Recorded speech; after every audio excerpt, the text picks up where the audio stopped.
get some tissues ready for today's podcast.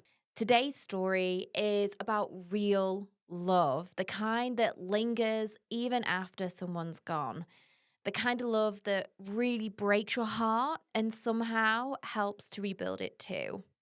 I have been crying my eyes out talking with today's guest. Sabrina, she is known to so many people on TikTok as Sab for Tony, which is a nod to her late husband, Tony Song, who passed away suddenly in 2022 after he had a cardiac arrest. Today's conversation is about grief, but it's also about love, healing, and also moving forward while carrying someone's memory with you.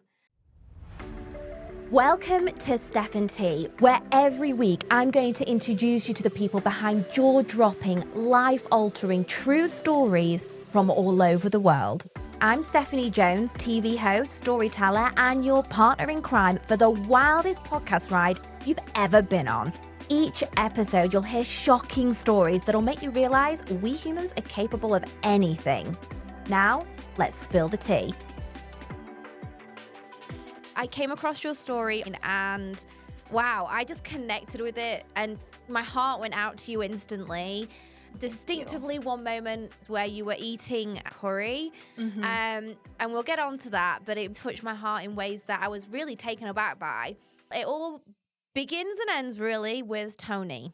Who is Tony? Tell everyone a little bit about him. Oh, yes. So Tony is my late husband who passed in December of 2022. And Tony, it's just so hard to really describe everything that he was. But when I think about Tony, I think of someone who was super, super genuine, was always very true to himself, didn't stress too much about life, and just saw life in like a brighter scenario than I did.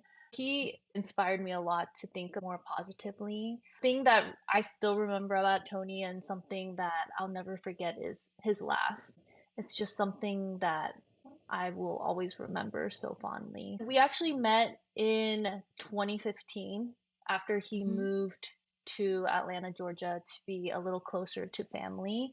And we were attending the same local church, and that's kind of how we. That meeting at the church turned into a relationship that was together for 7 years and blessed to be married for 2. Mhm. What was your love story like? Like, what was your first date like? Or when was the moment you found out he's my person, he's the one?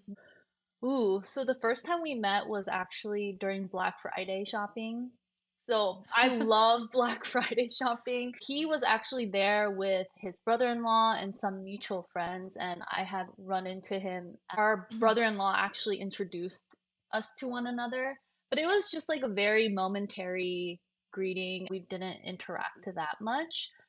There was like one big hiking event that a mutual friend had created, and Tony actually lived pretty close to me at the time. And so when we were thinking about, oh, who's going to carpool with who, it just made most sense for Tony to come by and pick me up on the way to the meeting location.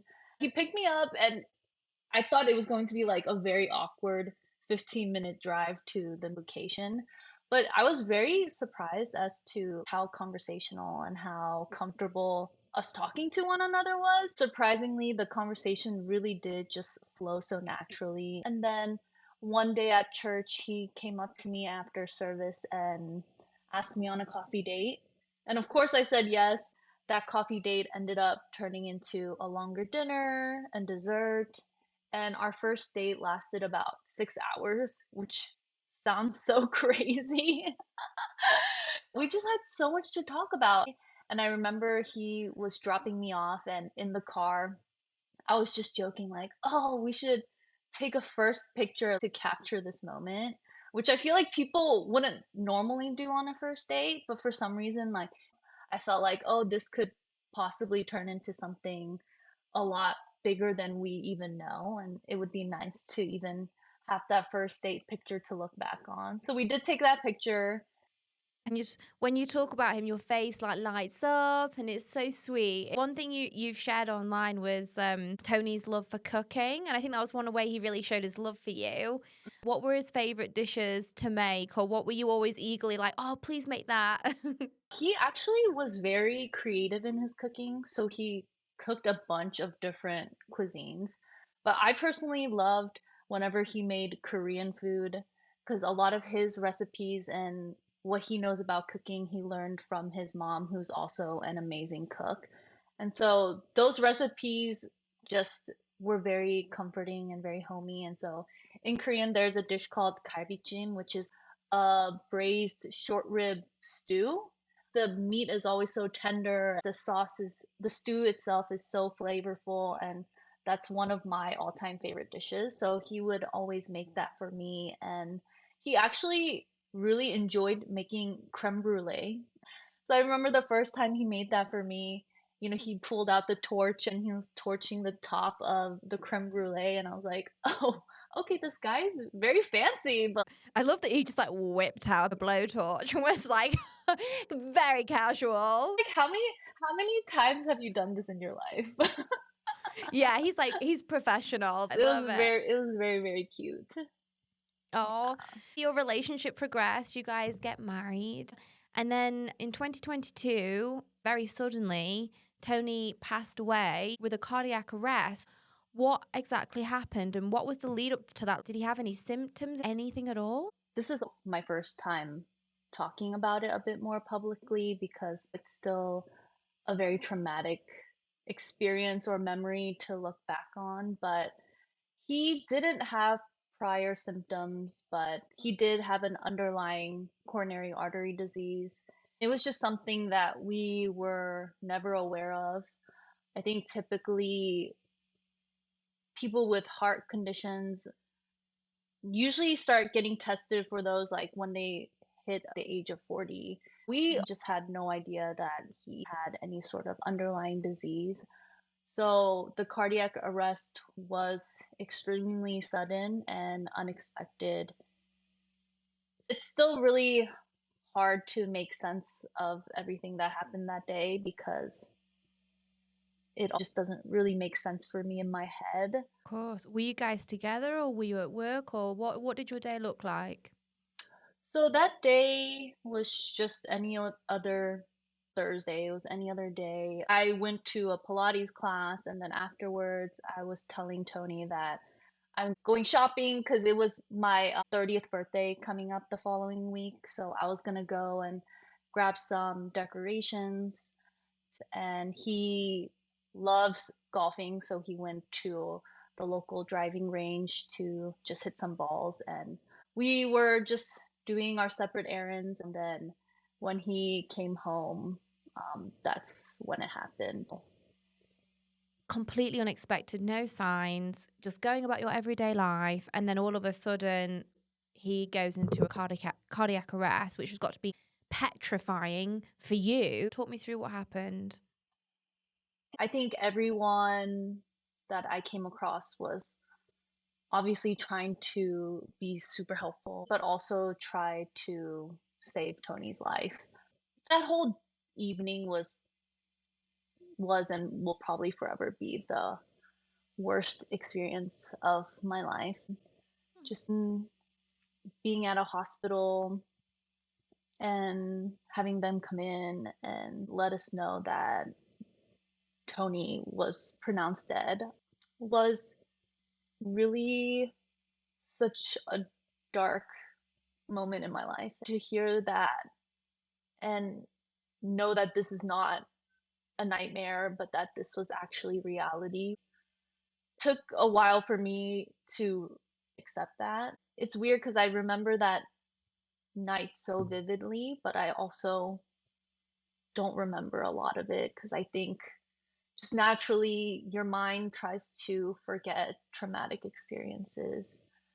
So, I think what you said makes a lot of sense. Like you say, it's almost like having to come to some realization that just seems so far fetched that it's just not your reality, that someone's telling you this, that you're like, this is not real. yeah, it was a out of body experience for sure. I don't even think I really processed that moment until months later.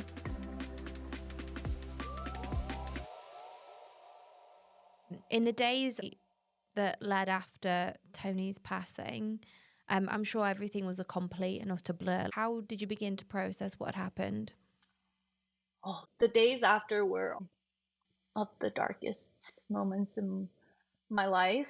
When I got back from the hospital, my dad and my stepmom were dropping me off and they were asking me, do I want to go home with them or, trying to help me and be there for me. But obviously, I think no one really knew what to do or how to help. Mm-hmm. And I actually told them that I just wanted to be home alone.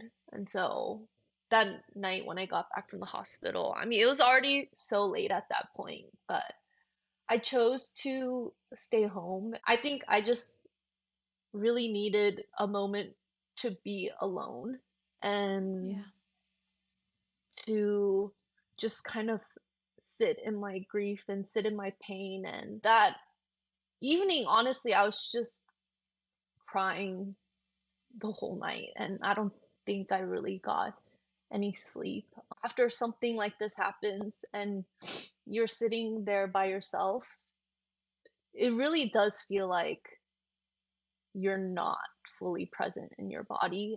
It sucks that when you're going through something like that, you still have to handle logistics of someone passing. And yeah, the next day we went to my sister-in-law's house for us to start talking about the funeral arrangements. It really is so awful to have to even think about planning a funeral when your life has been completely turned upside down. But that's just the reality of someone passing. And I was just in complete survival mode and Yeah. just like had to do what I had to do to plan for the funeral and really didn't give myself time or space to process what just happened.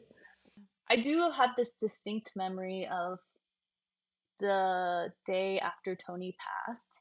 It was raining pretty heavily, and I remember it was so dark in my room, and I just had a moment where I thought, okay, I have two choices. One, I can just lie here and wallow and just stay put. And yeah, that's like a very understandable response.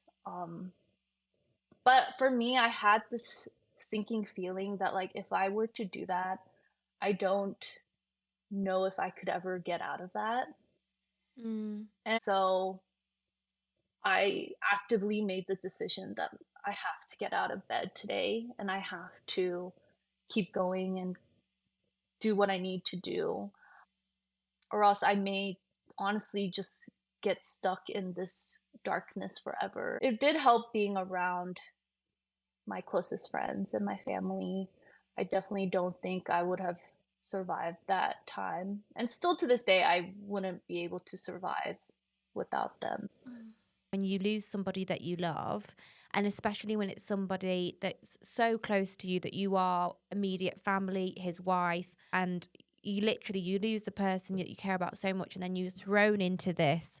You've got, like you say, you've got to pick a funeral plot. Who's going to carry the casket? It's Yeah. all of these things that are just so mind-boggling. And in that moment, you're already dealing with so much to make these decisions. Just seems insane. And I guarantee a lot of people listening to this will have been through that, and they'll completely understand and have empathy for it, because it is one of the, like you say, the hardest, if not the hardest thing you'll ever have to do in your life. Yeah. Just getting out of bed and literally putting one foot in front of the other. That's all you had to do. And you did it. You did it. Yeah. It's true. It's true. I somehow did it. I am really proud of myself. One thing that you did do shortly after Tony's passing, even though everything was a complete blur and you're literally like saying survival mode, you made the choice to freeze the last meal that he had made for you guys. What made you think to do that with everything that was going on around you? I got back from the hospital. I was just like, what am I even supposed to do with my life now? I Mm. saw the curry still sitting in the pot on the stovetop. And truly by instinct, I moved towards it and started putting it into Tupperware. It was a big batch, and I knew that I wasn't going to be able to eat it at some point that week. Because also, like, I just don't know if I even had an appetite. So I ended up freezing most of it. I don't know what really came over me during that time, but I am very thankful for my past self for even thinking to freeze that.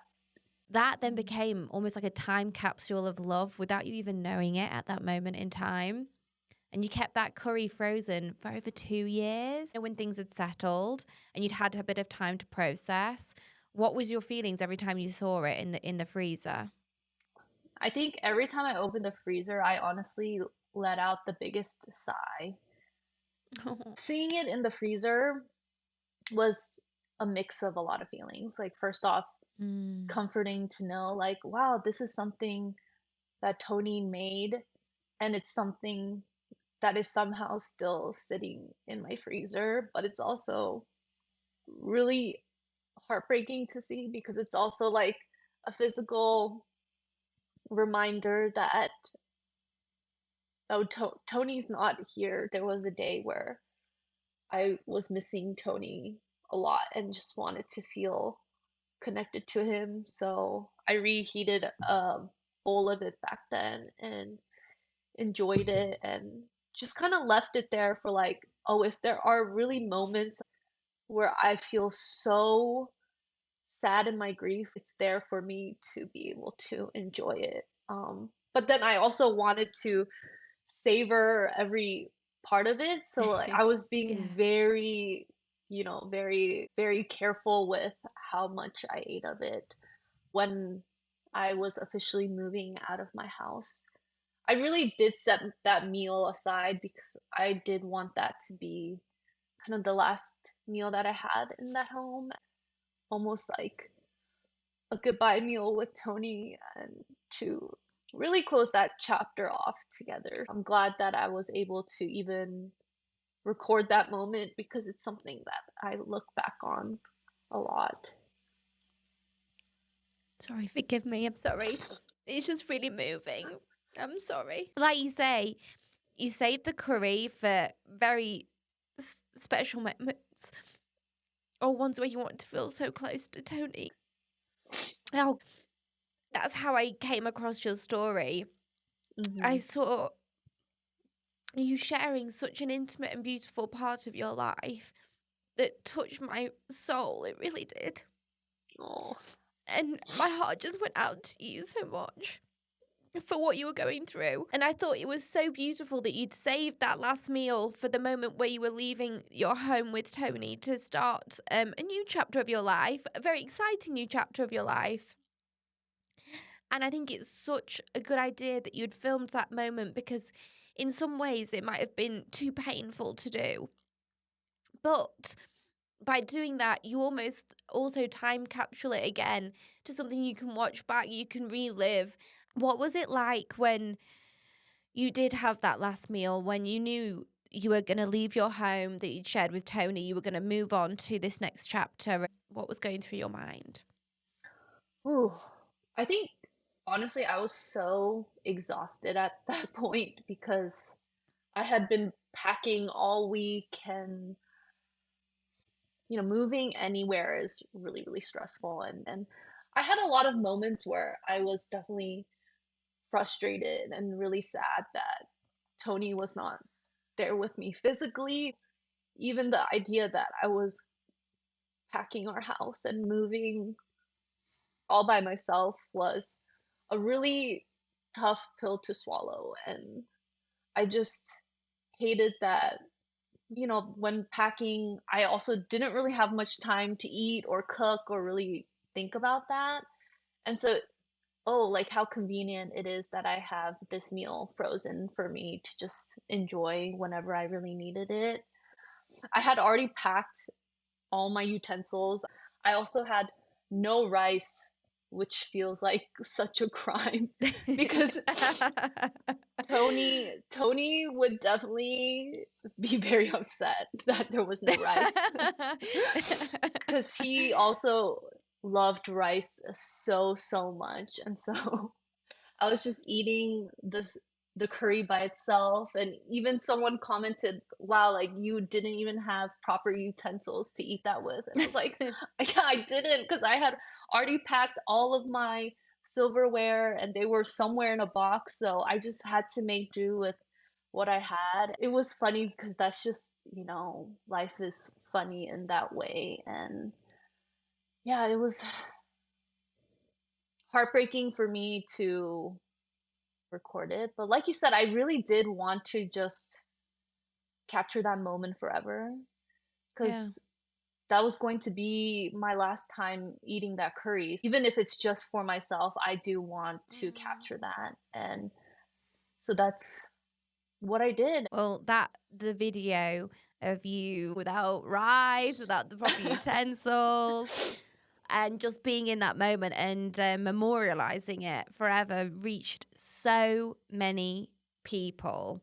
Were you surprised by its response? Was it comforting to know that you weren't alone in your grief? Yeah, oh my gosh. The fact that so many people were able to see that was really nice. But I think the more beautiful part of me even sharing that video was how many people could relate and how many Hmm. people were sharing their own stories in the comments. I'm so thankful that even that video could be an outlet for people to share something that maybe they never have shared before, or for them to be reminded of, their mom's cooking, their grandma's cooking is almost like a shared experience because I'm sure we all have memories of eating a meal with our loved ones or eating a meal that our loved ones created and feeling so connected to them. Since obviously the curry reheating, you've moved to New York City, and that's a place that you and Tony always dreamed of living in together. What was that transition like? And do you feel like you're slowly starting to come back to yourself? Ooh, yeah, this is probably one of the tougher transitions that I've had. I felt like, oh, at some point, I think I need to live somewhere else to get outside of my bubble and experience an environment that's totally different. As he was so supportive, even though he didn't love the idea of moving to New York, he was willing to do that for me. We were in the talks of, okay, like, how can we actually make that happen? And Yeah. then out of nowhere, I was like, no, we need to buy a house. So then we pivoted and ended up buying that house together in Atlanta.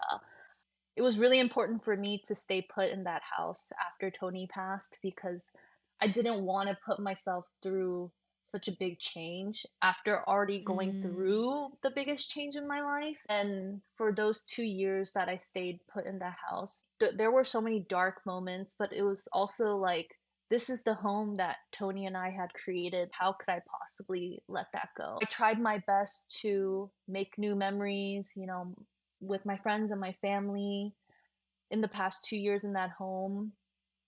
But I also can't shake the feeling that that home never felt the same after Tony passed. It was really never going to be the same. One day I just decided, okay, I need to really make a change for myself or else I'm not doing myself any good. And I just decided, okay, well, New York was really the only other city that I had said that I would ever live in. So let's just make that happen, which is crazy because that's not my personality at all. I'm very much like oh yeah, let's do this. And then I'll think about it for 5 months and never actually end up doing it because then I think about all of the logistics that go into that decision and kind of talk myself out of it. Yeah. But this time around, it was really crazy. And it's honestly, I think of it as like I channeled a lot of Tony's energy in that decision. And that's kind of how I see that transition is I decided that that's what I'm going to do and I made it happen somehow. And the thought of giving myself a new opportunity gave me a lot of hope. I made it to New York and it feels crazy because it's like only been 3 months. I just love exploring a new place and being able to walk around. And one of the things that I was really scared of is, oh, if I move to New York, I'm cutting more ties that I have with Tony. And I'm really letting go of the life that I had there with Tony. But it's actually really amazing that somehow I'm here and I feel even more connected to Tony. And it made me realize the connection that I have with Tony is not tied down to a single location. Tony is truly now a part of me. So even me moving here to New York, I really felt like I was bringing him along with me. And I'm really thankful for that. And it's definitely helped my transition. Do you think that you doing something that's out of your normal comfort zone, like moving, is part of what's helping you rebuild yourself and come back to your own happiness? Yeah, for sure. So much of my identity has been in being a widow because that's just, a big part of who I am now. I think it's really easy to forget that you're more than that person, especially for the first 2 years after Tony passed. When I meet anyone new, I'm just like, the first thing I want to say is, I'm a widow. I lost the love of my life because that was like the thing that was constantly in my mind. I'm learning more and more like I'm not just a widow. Like obviously being a widow is a big part of who I am, but I'm also Sabrina. I am someone who's starting a new chapter and someone who really is trying to find herself again. I think moving here has given me just a bigger vision of what my life could be. It's been so freeing to really focus on myself and what I want Yeah. and focus on the things that bring me joy and not being scared of how people are going to perceive me. So, yeah, I feel like I really had to do this for myself, and this is just the beginning of that journey. You've been so graciously open about your grief and your emotions online. What was the decision that you made to start sharing everything publicly? Was it to help you process everything? And how did it help you by sharing everything? I started sharing really because I felt like if I don't share out loud, my mind is Mm, going to explode. My first time grieving someone so, so close to me, I really had yeah. no idea like what to even think, how to even move forward. So all I could think of in that moment was, oh, I need to have an outlet where I share very openly about this. And of course I was still talking to my friends throughout all of this, but I also didn't want to constantly share with them every single moment. My friends are also grieving. They lost a friend as well, and so I just kind of was like, okay, I'm gonna just put it out into the internet then and put it out into the universe. And even if it's in the form of a sad video, like whatever helps me, I'm going to just do. And really did help me a lot to get my thoughts out. As terrible as it is, I am so glad to have people who are going through similar situations and for me to really not feel so alone because I think I felt very alone for a really long time. What would you say to someone that has newly lost someone or is grieving someone that they love? They've lost their person. Oh man, yeah. I really just wish that someone would affirm how awful of a situation that is.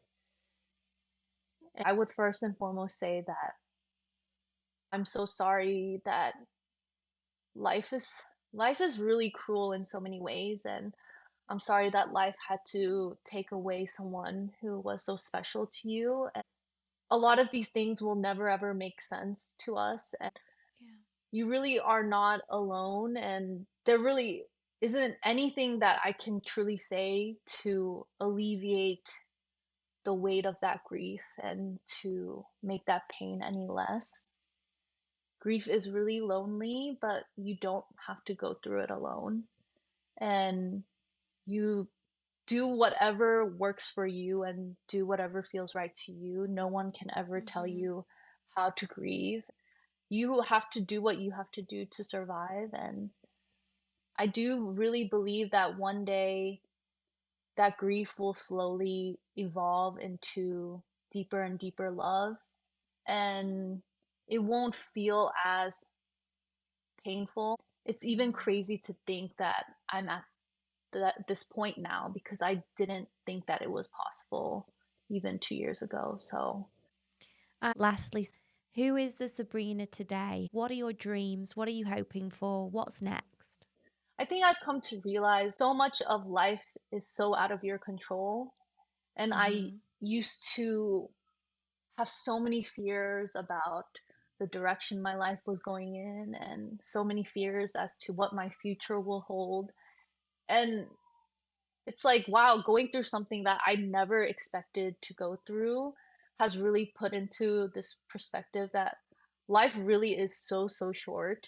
I want to channel my energy into, manifesting good things for myself and being more open-minded and open to the opportunities. And I think that's the Sabrina that I'm trying to embody now. And a lot of those parts are what I attribute to be like Tony. And so, in a Hmm. lot of ways, I am trying to be more like Tony, truly take each day one day at a time. And I think that's kind of exactly what I need to do right now. Sabrina, I think you are so brave. Unfortunately, death is something that happens to us all at some point, and but it's not something that you envision happening at such a young age.